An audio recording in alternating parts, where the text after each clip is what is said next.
Everybody, this is Bo back in the lounge. Want to do a shout out to our 1.5 million listeners. Thank you for clicking on and sending text. We're going to go all the way out to Ohio University, talk to head wrestling coach, Coach Joel Greenlee. Coach, thank you. Thank you. Coach, you've been there for a while. You've got All-American honors, All-Americans. The program has definitely steadied rising in the polls. It seems like it's a good spot to be a Bobcat. I think it's a great time to be a Bobcat. Things are changing in our athletic department. We've got great facilities. Right now we have great kids on our team, and we're really looking to make an impact and do something on a national scene.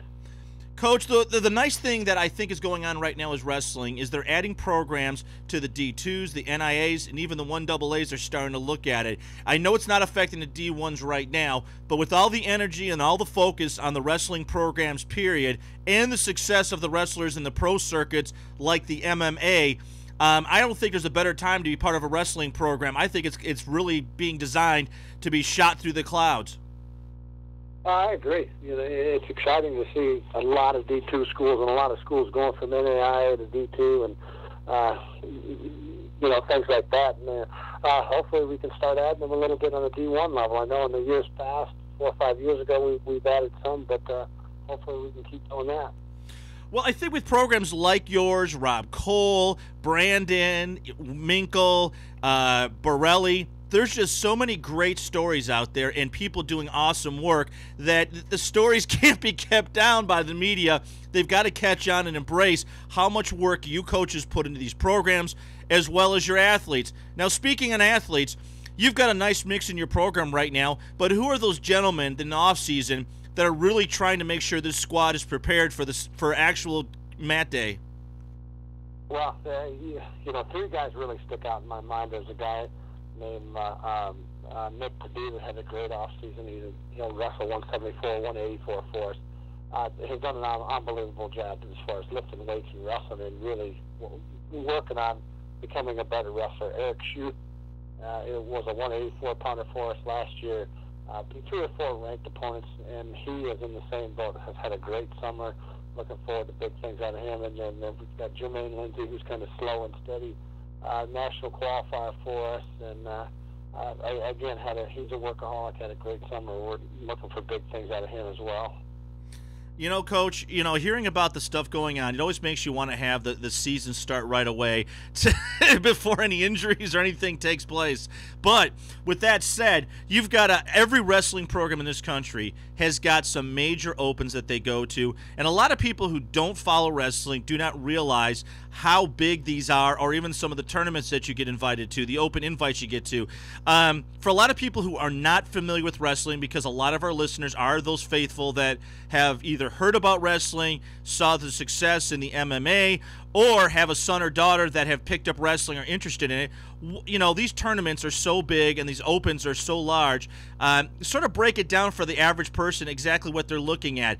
It's quite a feat to see. Well, I mean, you're going to go to an open like Michigan State. That's a huge open. It's going to start at 9 a.m. Probably going to end around 10 or 11 p.m. 300, 300 to 400 entrants. You're going to have probably 3 or 4 guys in a weight class that are ranked in the top 15 in the country. So it's going to be great competition. It's great wrestling all day long. It's double elimination, so that might be what drags it out a little bit. But, we go to Michigan State Open, we go to Hokie Open, we go to Southern Scuffle, all those things, and it's an opportunity for your guys to go out and find out where they're at early in the year. Hey, I need to keep doing what I've been doing. I won the tournament, or you know what, I need to go back to the drawing board a little bit and change some things here or there. It's great from a coach's standpoint to find out exactly where you're at. You look at the Michigan State lineup, and then you got your duels. You've got the Virginia, North Carolina, Illinois, Buffalo has really done well. Kent State as well, Central. I don't think there's a team in your program right now in your schedule that hasn't been either great or becoming great. That's it's almost like a football schedule, man. You got no time off.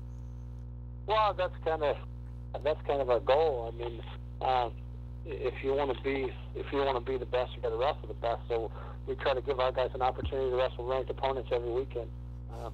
if you want to win a national title, be an All-American, you have to have a pretty tough schedule and be able to wrestle guys that are ranked back to back, and that's what we try to do for them on their schedule. You know, I think the training schedule that most wrestlers go through, a lot of people, including wrestlers out of it, may not realize how much changes have been. Wrestling is a 12-month sport easily. It is the longest running sport, and as far as the impact it is the most impact. Granted, swimmers have long seasons, soccer players do, but you're not going one-on-one with somebody for 12 months. You're not picking the plates up. You're not working on cardiovascular almost extensively. And then you throw in the fact that you've actually got to go into combat and start working on moves with guys that are hopefully better than you so you can learn how to be better yourself. Well, you got to love all those things. You know, it can't be, hey, I'm going to just be stronger than my opponent, or I'm just going to be, you know, more technically sound than my opponent. You've got to be in great shape, and you got to be very good technically, and you got to be strong, if nothing else, just to keep from getting hurt over, like you said, it's 12 months a year, and you're on the mat at least 3 days a week. You know, I think there's so many ambassadors for the sport that really represent well. We could go through the lineup, but for those incoming freshmen that are brand new to your organization, your program, you know, I look at a football team and basketball team. You see the looks on the coach. I was a coach in high school. I know what it's like to look at that 8th grade freshman that thought he was a star and realize that he's not now because he's in the big leagues. How are the freshmen doing as far as coming to campus, showing up in class on time, and then obviously meeting on the mats?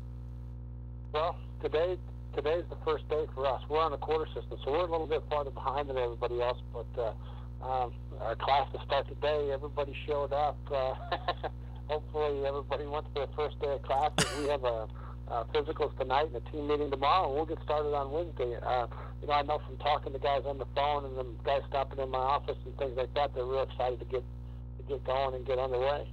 You know, I can hear it in your voice, and I get excited every time season kicks off, practices roll, because right around the corner is when the mats start hitting up.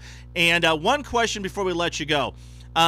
We heard scuttlebutt. I'm not sure how I feel about it. A lot of people have criticized me for supporting the move for the tournament. I'm just not sure what direction.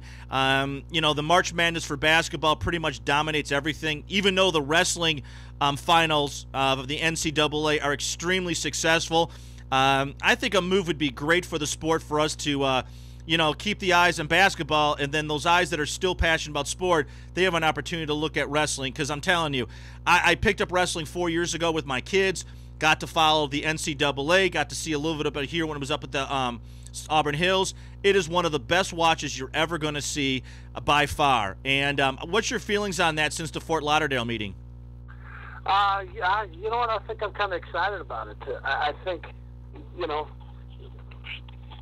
anything's worth a try. I mean, you know, I think that's the biggest thing that holds our sport back is the exposure we get in the media. So if we can move it back a couple weeks and get a lot more exposure, and it'll be after the NCAA basketball tournament, and people find out more of the success stories of wrestling, I think it's a great move.